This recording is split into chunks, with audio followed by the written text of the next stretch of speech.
Remember when WWE actually took the brand split seriously? I'm talking about 2002, 2003, 2004, 2005, where Raw and SmackDown were actually separate shows. They had their own unique wrestlers, their own unique storylines, and they felt like completely two different wrestling companies. Remember, as the years went on, WWE started to do a lot of overlap between guys jumping from Raw to SmackDown and SmackDown to Raw, thus completely ending the first brand split without any real announcement whatsoever. It just quietly died. And then, of course, in 2016, WWE was like, you know what, let's bring it back at a time where we had a shit ton of injuries. And then they brought it back, and honestly, it was a success for at least the first year. SmackDown actually became a better show than Raw for a change. I mean, you guys remember Talking Smack? Holy shit, that was an awesome show. And what's crazy is that SmackDown became the better show when they got the shittier end of the stick in the 2016 draft. But then, of course, they would do these superstar shakeups or drafts, whatever you want to call it. And then over the years, they would do more crossovers, ultimately killing the brand split. You guys remember the brand to brand invitational? Dude, WWE in 2019 was unwatchably bad. But it's been 9 years and WWE is still operating under the second brand split. And I'm here to tell you all that the brand split should die a death, because at this point it is completely irrelevant and it adds no value to the product whatsoever. What's up? I'm yours truly, Flamin' Ricky Derez. Welcome to Wrestle Havoc. And this is my reason as to why WWE should end the brand split. Before we get into all this craziness, please make sure to like and subscribe to the Wrestle Havoc channel right here on YouTube, in which we discuss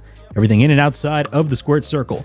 Make sure to like and subscribe for more content, and as the Virgin Referee would say, ring, ring, ring that damn bell for more notifications. Let's talk about the brand split. Let me correct myself. The brand split in 2025. I think it's pretty much safe to say that the brand split in 2025 is a complete shit show. Makes it easier to find out how full of shit they are. And this is coming from somebody, that being me, who was a big advocate of the brand split back in the day. Dude, I can remember back in May of 2016 when they announced the return of the brand split, I was marking out like crazy. I was so excited because I grew up in an era where WWE was operating under the brand split. Granted, I first became a fan back in 2010. The brand split was still going on, but at that point, the brand split was at that point dead. Because, I mean, you had guys from Raw go to SmackDown and SmackDown guys go to Raw. But in the beginning years of my wrestling fandom, I would always watch old shows. And a lot of those shows were from the early to mid 2000s. And that was at a time where WWE actually took the brand split seriously. Now, granted, I'm not going to sit here and say that the early 2000s was all sunshine and rainbows, because there was a lot of shit during that time. But you have to admit, WWE took the brand split seriously. I mean, both shows had their identity. Raw was essentially the Triple H show. SmackDown was the wrestling show. On Raw, you had Eric Bischoff as the evil general manager, which WWE, let's be honest, during that time loved their heel authority figures. Hell, into 2016, we were still operating under the quote-unquote authority. You remember that shit? But SmackDown had, of course, the SmackDown 6. Had guys like Eddie Guerrero, Rey Mysterio. You get my drift. My point was that both shows had an identity. My problem with the brand split nowadays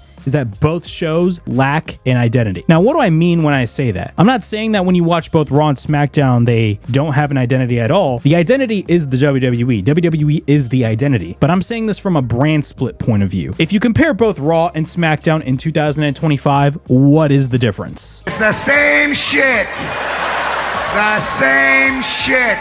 I'll tell you the answer. There is no difference. What makes Raw different from SmackDown? What makes SmackDown different from Raw? I can't take the roster split seriously if you have a SmackDown guy and Cody Rhodes showing up on Raw. Or let's just say a Seth Rollins, who does most of his work on Raw, show up on SmackDown. It just doesn't make any sense whatsoever. You guys remember the brand exclusive pay-per-views? Raw and SmackDown were so different that they used to have brand exclusive pay-per-views back in the day. Now, granted, the majority of those shows were quite dog shit, simply because of the fact that there was really nothing of importance on the undercard of those shows. And looking back, the whole idea of brand exclusive pay-per-views nowadays in 2025 just doesn't work, especially at a time where WWE is so hot right now that they don't really need their own branded pay-per-views for Raw and SmackDown. Now, granted, they do them for NXT, but NXT is a different story. Not to mention the WWE draft. Now, from what it looks like, the WWE draft is still set to take place this year. Normally, the draft takes place after WrestleMania, but for some reason, WWE was like, you know what, let's not do it after WrestleMania. And according to a lot of these reports, the WWE draft is slated to take place after SummerSlam. But I always ask myself this: why are they doing the WWE draft?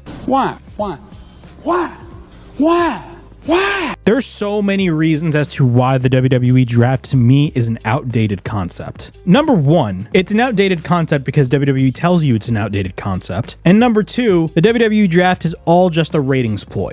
Now, you can make the argument that the draft is a good thing because of the fact that you're able to switch a bunch of guys that are not being utilized on one show to be utilized on the other show. And yes, that is a very valid argument. But let's be real with ourselves. We live in an age where the brand split does not operate under two writing teams. Because back in the day, they actually had two separate writing teams for Raw and SmackDown. You had Brian Gourds running Raw from the creative end, and you had Paul Heyman running SmackDown from the creative end. But at the end of the day, Vince had the ultimate say. And it's the same thing here. The only difference is that there's only one writing team, and that's just the main WWE writing team, and Triple H is at the helm. Realistically, how is it going to affect the talent? I stopped caring about the brand split for years at this point. To me, it's a dead concept. Not to mention, the format of the draft nowadays is the most boring it has ever been. Remember back in the day where WWE gave the reactions of the wrestlers that got drafted, and some of the wrestlers would have a full-blown meltdown? Dude, that shit was so funny. Not to mention, they treat the WWE draft like it's the NFL draft, or the NBA draft. And to me, it makes it boring. They would split all of their draft picks into separate rounds, and I shit you not, they would literally draft the same guy to the same brand, ultimately wasting a draft pick. Not to mention that they would draft guys that they wouldn't even utilize at all. And I mean literally at all. So to me, I ask again, what importance does the draft serve? It serves nothing. Not to mention the hassle that the creative team would have to deal with in order to move all these different wrestlers to all these different shows. To me, it'd be just one big headache. I'm telling you this right here and right now, I have no idea who's on what show. To me, I watch both shows and I don't see any difference whatsoever. SmackDown is just a longer version of Raw, up until fairly recently because the show moved back to 2 hours. Hallelujah. But think about this. What was the word that I talked about in the beginning of this video? Identity. There's no identity for Raw and SmackDown in this current incarnation of the brand split. The brand split worked back in 02, 03, 04 simply because of the fact that the shows has some sort of identity, whether that was a good identity or a bad identity. Back in the day when you thought of SmackDown, you thought of guys like Edge, Eddie Guerrero, Kurt Angle, etc. Nowadays, when you think of SmackDown, what do you think of? Maybe the Bloodline, but that is it. To me, WWE is just one show. The roster split does not work nowadays because WWE flat out tells you on their television program that it does not work. If you have Nick Aldis being the GM of SmackDown running Raw and kayfabe, you got a problem. If you have Cody Rhodes showing up on SmackDown, that is a problem. If you have CM Punk, who is a Raw guy, showing up on SmackDown, that is a problem. My idea of the brand split is to keep everybody separate. And the crazy thing is that people still advocate for the brand split in 2025, which I don't know why. Heck, I see people advocating for the brand split in AEW, which I always ask these people, why do you want a brand split in AEW? If WWE themselves can't commit to a brand split, what makes you think AEW can commit to a brand split? I mean, for God's sakes, they're already failing at that idea with Ring of Honor. Ring of Honor is a separate entity from AEW, but in reality, it is an AEW show. Ring of Honor has its own champions, but when you have the Ring of Honor champions wrestling on AEW, nobody cares. What makes Ring of Honor different from AEW? Because Ring of Honor was all about giving you the best wrestling in the world. But isn't that what AEW is? So again, it makes no sense. Also, why do you want a brand split for AEW at a time where AEW is struggling to sell tickets for their weekly television show? It just doesn't make any sense. But back to WWE. The brand split doesn't work for one reason and one reason only. And it's the simple fact that WWE just cannot commit. If you have an idea, you have to commit to that idea. Every wrestling promotion that tried to do a quote-unquote roster split ultimately failed. WCW initially tried it with WCW and the NWO. You guys remember NWO sold out? Eric Bischoff had the bright idea of NWO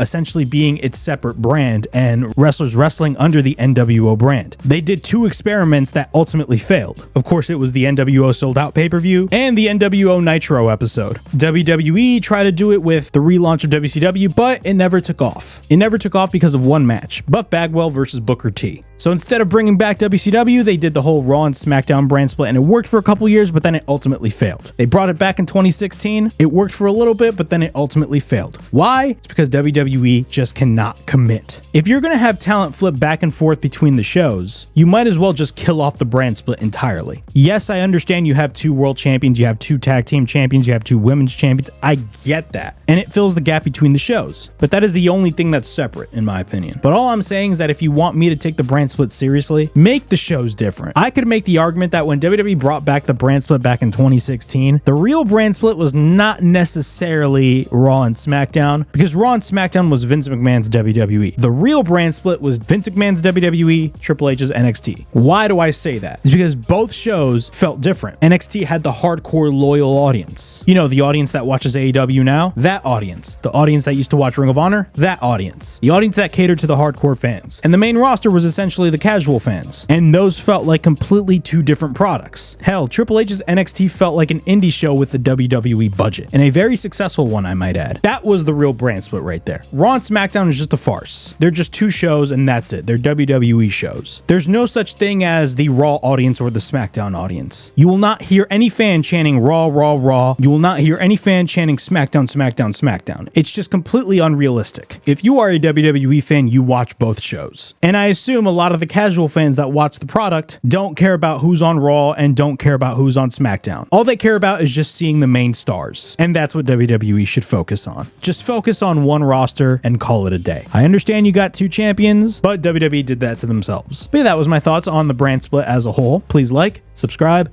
comment down below, push that bell for notifications. I mean, look out for more videos right here on the Wrestle Havoc channel in which we discuss everything in and outside of the squared circle. Make sure to like and subscribe for more content, and as the friggin' referee would say, ring, ring, ring that damn bell for more notifications. And as always, it is yours truly, Flamin' Rick Ricky DeRays, signing out. I'll see you guys all in the next video. Peace.